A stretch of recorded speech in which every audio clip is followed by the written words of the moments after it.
Hi, I'm Ken Kessler, and welcome to the Sounds of Christmas podcast. If you're new to this podcast, I want to start by saying thanks for joining us. If you're not new, welcome back. Either way, I'm glad you're here. Now, to avoid any confusion, I want to start off by saying there won't be any music played here. This is a place for conversation. I'll talk about Christmas music and some related topics, sometimes by myself and sometimes with guests. If you're looking for music, just go to soundsofchristmas.com and click on the tree or the player on the front page or on the Listen Now page. We play the best variety of Christmas music all year long. Well, except in October, when we play the best variety of Halloween music. Hard to believe that in less than 2 weeks, as I'm recording this Sunday, September 18th, we'll be playing that Halloween music, and then a month later, the new season of the Sounds of Christmas will begin. Today I want to talk about Christmas creeps. The creeps I want to talk about have nothing to do with Halloween or with the podcast that shares that same name. It's actually in reference to what some complaining people like to say regarding any signs of Christmas that turn up before Thanksgiving or even before October. If you're listening to this podcast, there's a good chance you're a fan of Christmas and Christmas music, and you've run across your share of these particular creeps yourself. I've talked about this before, but it seems to be that time of year again. I'm starting to see articles, blogs, posts, all complaining about what some refer to as Christmas creep.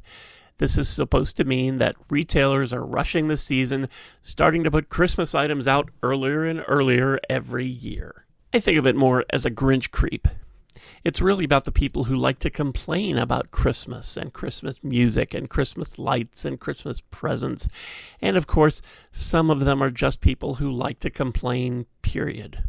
Sadly, we all know the type. I remember working in the receiving department of a large box bookstore almost 30 years ago. In early August, customers would start coming in asking about Christmas books. This was not about books to give as gifts, possibly to someone overseas, so it would take a long time to get there. This was about books that were about Christmas, decorating, cooking, etc. And this was not just one or two customers, but multiple customers every day asking when we would have our Christmas collections out. I'm sure similar things happen in other retail stores, and while some Grinches like to complain about stores rushing the season, the truth is they're simply trying to meet their customers' demand. Seriously, if nobody bought this stuff in August or September, would stores continue to give it the shelf space? Despite these Grinches saying that Christmas is creeping into stores earlier and earlier every year, this is actually nothing new. I remember when I was in college and even high school, one of our local drugstore chains always put out the first new batch of Bob's candy canes on September 25th. And this was back in the early 80s. And of course, it's not just retail. Remember the musical version of Scrooge Albert Finney starred? It came out in 1970, a few days after Halloween. Oh sure, at least that's November, right?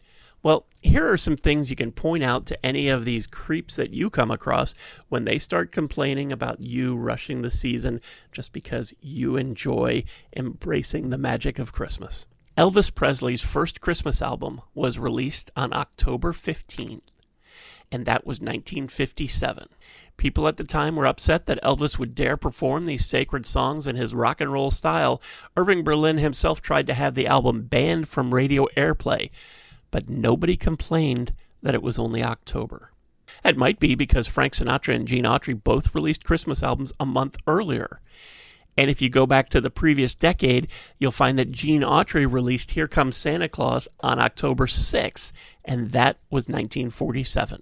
So over 70 years ago, no one complained that Gene Autry was rushing the season when his Christmas albums hit store shelves in September.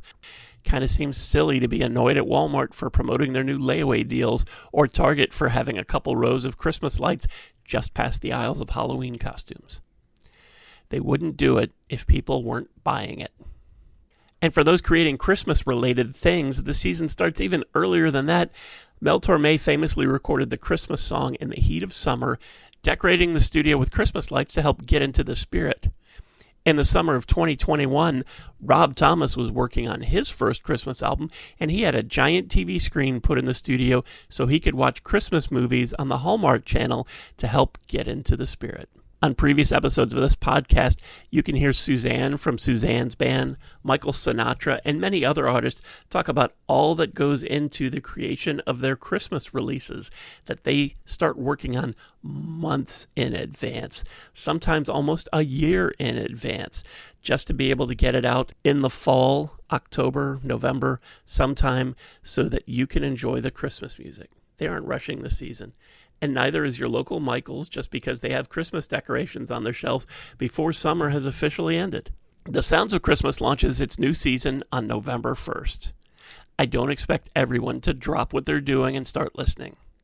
Likewise, everyone doesn't have to run to Macy's for new ornaments just because they've been put on display before Thanksgiving, or before Halloween, or before the first official day of fall. But if you want to, you can. Now, we do have listeners on November 1st, hopefully enjoying their favorite Christmas songs alongside new music from singers and bands they may or may not know. And while we haven't always been on year-round, we have always started our new season on the 1st of November. Like the bookstores, Bob's Candy Canes, and even Frank Sinatra, I'm not trying to rush the season. I just love Christmas. And if you aren't ready for Christmas music the day after Halloween, that's okay. We'll be on ready for you whenever you are. In fact, whenever you need a little musical Christmas spirit, we're here for you. The point of all this is that no one is rushing anything. Christmas is ready for you to embrace it whenever you want, and it has been that way for a very long time. In A Christmas Carol, Charles Dickens wrote, "I will honor Christmas in my heart and try to keep it all the year." Those last three words are all the year. Not just in December, not just after Thanksgiving, not just at any particular time someone else decides is appropriate for you. All the year. And those words were written in 1843. That's why, in the middle of September, which is when I'm recording this podcast episode, you can watch Jim Carrey's version of How the Grinch Stole Christmas on HBO Max, or It's a Wonderful Life on Amazon Prime, or all three of Tim Allen's Santa Claus movies on Disney+. You don't have to watch any of those, of course, but if you want to, you can. No one's making you buy decorations or candy canes either. But if you want to, you can.